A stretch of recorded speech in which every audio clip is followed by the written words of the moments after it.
Hey everybody, it's Jason Blaha here, and I had a subscriber ask me from a video I did yesterday talking about size and strength in the Natty Lifter, and he's like, look, I've seen 165, 170 pound kid at my gym, that's about what he weighs, come in and squat 4 plates aside, and he deadlifts like 450. How do you explain that when you say that size equals strength? So let me put on my +5 out of weaponsmithing, work on skill up my crafting a bit, and let's talk about this. Well, what people need to understand is that, again, we're talking about drug-free size versus people who are chemically enhanced. And you have to understand the difference there. Now, for someone who's 170 pounds, squatting 400 pounds, deadlifting 450, pretty good. I've seen guys in that weight range deadlift 500 plus. They're out there. So how does that fit in with this? Well, simply put, they're gaining less muscle because they're not on drugs. Meaning, do you honestly think when that guy was deadlifting 350 and squatting 300 that he was the same size he is now? I bet you he wasn't. And that's what people need to understand. Different people will gain muscle at a different rate with a given amount of tension. They will always gain muscle. If you're drug free and you are getting stronger and adding tension to the bar without using tricks to lift the weight, meaning you're not using a better technique, you're not cutting the range of motion, those muscles that are being hit will absolutely 100% chance grow. The problem is that muscle gains have been skewed by the drug world because so many people use gear, so many millions of people use gear.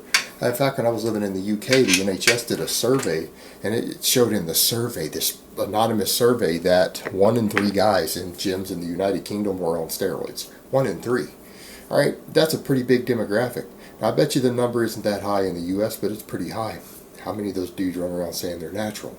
It skews the expectations of muscle growth, and so people assume that because they don't know many people who are lifting that much weight, that anyone who's lifting it must be massive. Because look at some of these big bodybuilders who can barely do that, right? So why aren't these guys bigger? Well, simply put, because for any given amount of tension you subject a muscle to, not only do you have individual genetics that are going to determine how fast it grows, because different people have different neural efficiencies. They have different muscle fiber distributions. Some muscle fiber types are more prone to growth than others. Those are factors, but then with no drugs in the mix, if that same guy had used a bunch of testosterone, right? If he had been pinning a bunch of testosterone and used that same program to get stronger, he would probably be bigger than he is right now. All right, that guy might actually have another 15 or 20 pounds of muscle and might not be dramatically stronger than he is.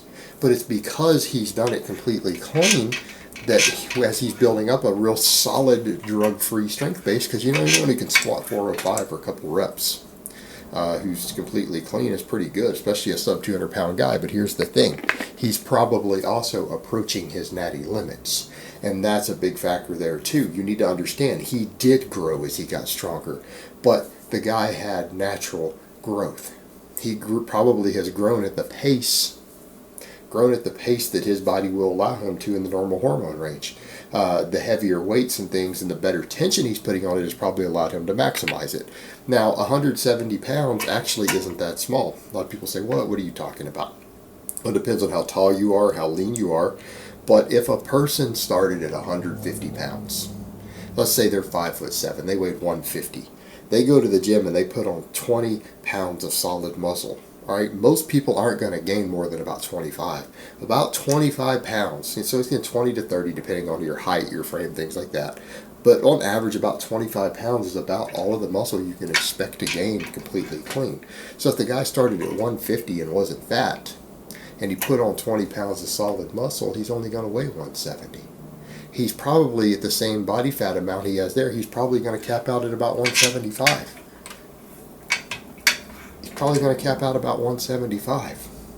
So again, you've got to factor that in from that perspective. So honestly, if a guy is, say, not particularly tall, well under 6 foot, relatively lean, 170 pounds is a fair amount of muscle mass.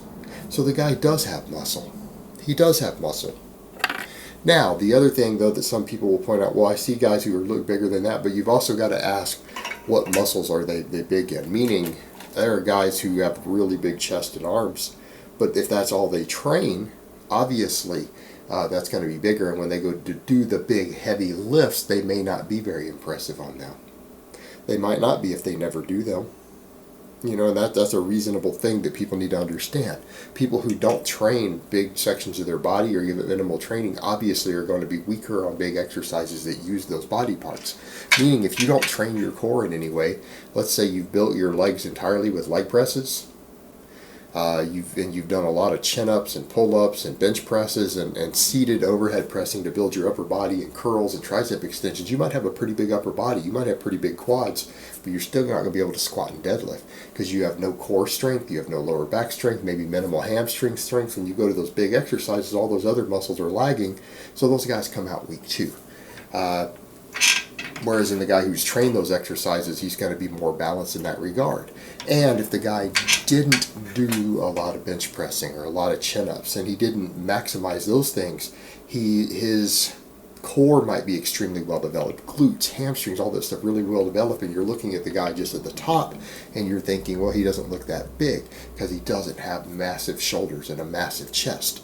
And that's also something that people need to factor in. So the guy is actually pretty big, but because you're not looking at the muscles that people tend to look at as the show muscles most, they might seem disproportionately small. But if the guy went and put another 5 pounds into his whole upper body, 5 pounds of muscle added to your upper body spread through it is actually very significant. It's very, very noticeable. You're talking about probably 3-4 inches of chest muscle. You're talking about at least an inch and a half added to his arms. Then the guy all of a sudden would look bigger with only 5 pounds difference.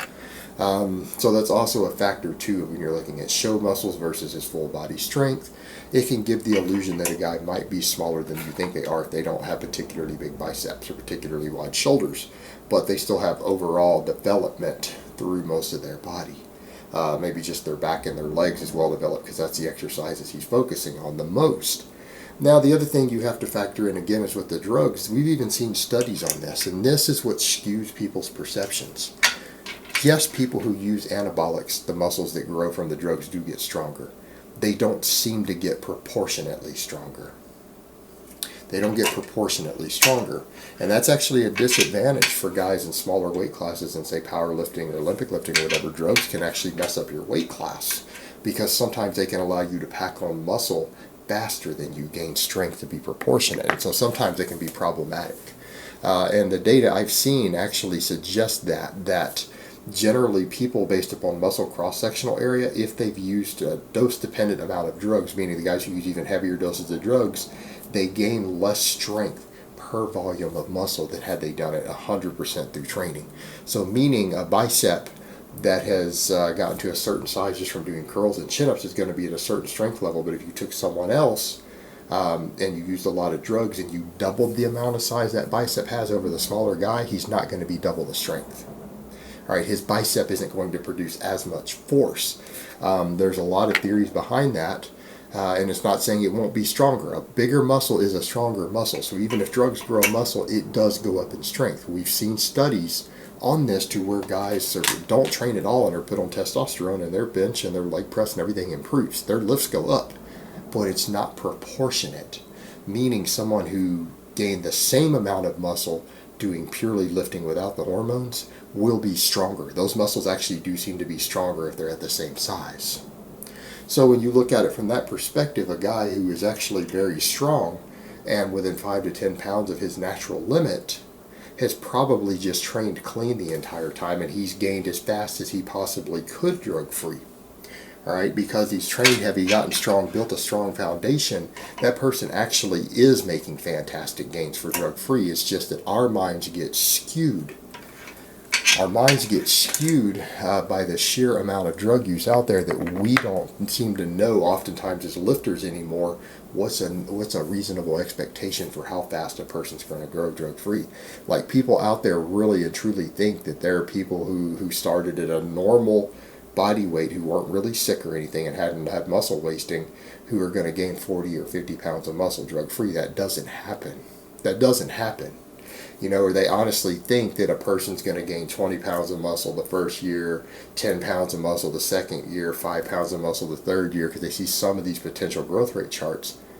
The person's not going to gain 35 pounds of muscle in 3 years. Without drugs, that doesn't happen.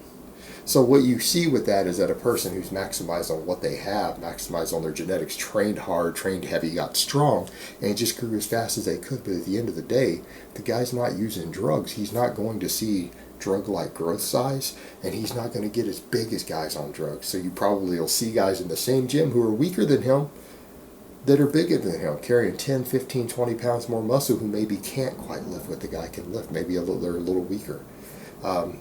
That's the reason. And it is important to remember, though, that strength gains do have a genetic component, meaning some people will gain more strength than others while gaining the same amount of muscle. Like two people might be gaining muscle at the same rate. Due to their genetics, they're both gaining muscle at a similar rate per month, even training side by side, but one of them gets stronger than the other. They both gained muscle, they both gained strength, but one of them makes better gains than the other. And that's also reality. Certain people are built better to be stronger with a given amount of muscle. So it's not proportionate, meaning one guy might get to a 315 squat while gaining the same amount of muscle that his bro gets to a 400-pound squat with. There's a genetic factor with neural efficiency and muscle fiber distribution, and you can't discount that, as well as genetic factors as far as leverages go on exercises. People have different structures. It all matters. Alright guys, but that's really all I have to say on that today. I hope it's been informative, and I will talk to you guys next time.